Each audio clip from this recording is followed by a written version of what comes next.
হে নূতন, দেখা দিক আরবার জন্মেরও প্রথম শুভক্ষণ। ব্যক্ত হোক জীবনেরও জয়, ব্যক্ত হোক তোমা মাঝে অসীমের চির বিস্ময়।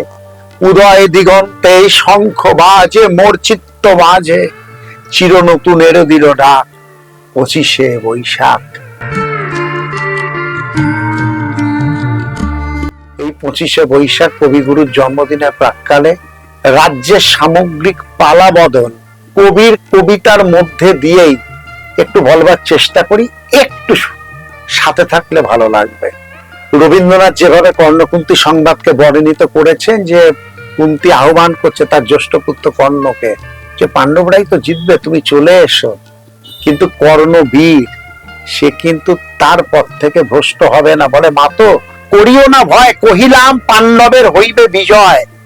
আজি এ রজনীর তিমির ফলকে প্রত্যক্ষ করিনু পাঠ, নক্ষত্র আলোকে ঘোর যুদ্ধ ফল। কর্ণ তো যুদ্ধ ফল প্রত্যক্ষ করেছিল, সে যে পক্ষের তার হবে পরাজয়। কিন্তু সে পরাজয়ের দল থেকে জয়ের দলে যায়নি। এটাই তো বীরের কথা, এটাই তো বীরের চরিত্র হওয়া উচিত।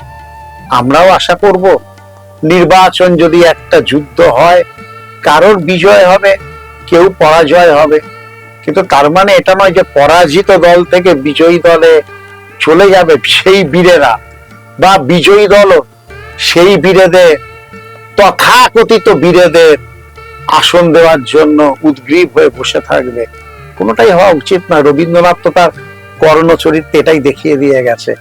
আরো একটু বলি, যে পক্ষের পরাজয় সে পক্ষ ত্যাজিতে মোড়ে করোনা আহ্বান, জয়ী হোক রাজা হোক পাণ্ডব সন্তান। এটাই তো বীরের হওয়া উচিত। সে পক্ষ কেন সে ত্যাজিবে?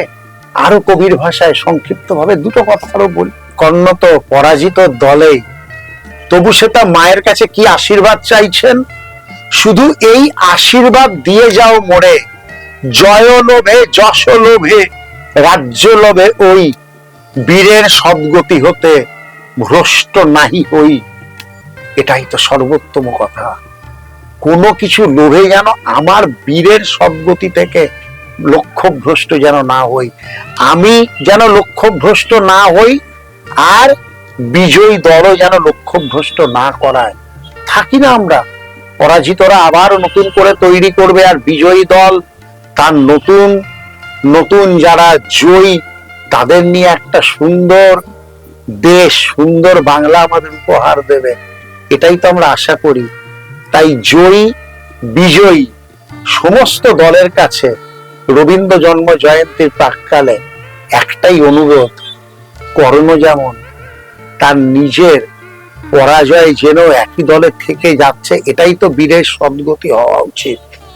এই কর্ণর চরিত্রটা যেন আমাদের দেশেতে যেন অনেক অনেক দেখা যায়, তবেই উন্নতি, তবেই ভালো।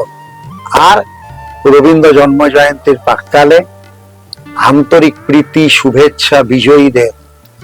আসুক, নতুন কিছু তৈরি হোক। আর পরাজিতদেরও বলি, কর্ণ কিন্তু পরাজিত দলেই ছিল, কর্ণ তো বীরই ছিলেন।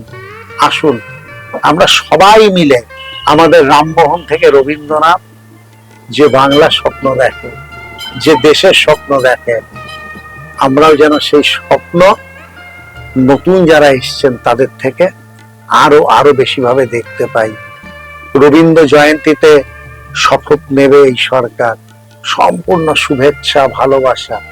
এগিয়ে চলুক দেশ, এগিয়ে চলুক আমাদের বাংলা। নমস্কার।